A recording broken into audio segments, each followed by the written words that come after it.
بسم اللہ الرحمن الرحیم۔ یہ اس تصویر سے متعلق سوال ہے۔ اس تصویر کو یہ کہہ کے شیئر کیا جاتا ہے کہ یہ حضرت مولانا اشرف علی تھانوی رحمۃ اللہ علیہ کی تصویر ہے۔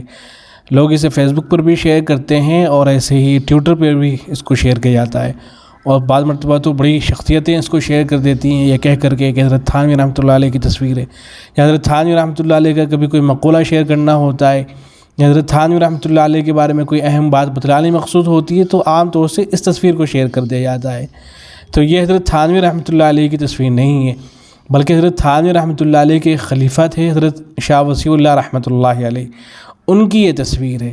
تو ہرگز جیسے حضرت تھانوی رحمۃ اللہ علیہ کے نام سے شیئر نہ کیا کریں۔ ایسے ہی ریختہ والوں نے گڑبڑ کر رکھی ہے۔ ریختہ ویسے تو اتنی اوتھینٹک اور معتبر ویب سائٹ خیال کی جاتی ہے، لیکن اس پر جو ہے یہ تصویر انہوں نے لگا دی ہے۔ نہ جانے یہ تصویر کس کی ہے، اس کے بارے میں معلوم نہیں کہ تصویر کس کی ہے، لیکن حضرت تھانوی رحمۃ اللہ علیہ کے نام سے اس کو لگا دیا گیا ہے۔ حضرت تھانوی رحمۃ اللہ علیہ کی کتابوں کا جہاں ذکر کیا ہے اور ان کی کتابوں کو اپلوڈ کیا ہے ریختہ والوں نے، وہاں یہ تصویر لگا دی ہے۔ تو یہ بھی حضرت تھانوی رحمۃ اللہ علیہ کی تصویر نہیں ہے۔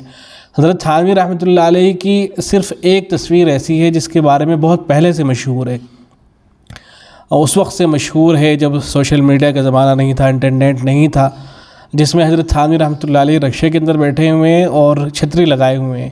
تو صرف وہ ایک تصویر ہے جس کے بارے میں پہلے سے مشہور ہے کہ وہ حضرت تھانوی رحمۃ اللہ علیہ کی تصویر ہے۔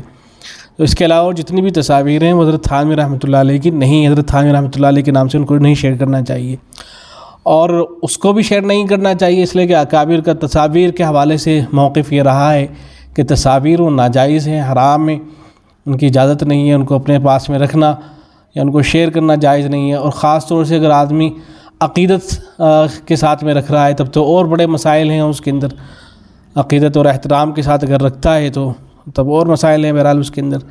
تو چونکہ اور ڈیجیٹل جو تصاویر ہوتی ہیں ان کے سلسلے میں بھی اہل علم کے درمیان میں اختلاف ہے، لیکن ہمارے یہاں دارالعلوم دیوبند کا فتویٰ بہرحال یہی ہے کہ جو ڈیجیٹل تصاویر ہوتی ہیں وہ بھی جائز نہیں ہوتی ہیں، تو کوئی بھی تصویر بہرحال شیئر نہیں کرنی چاہیے۔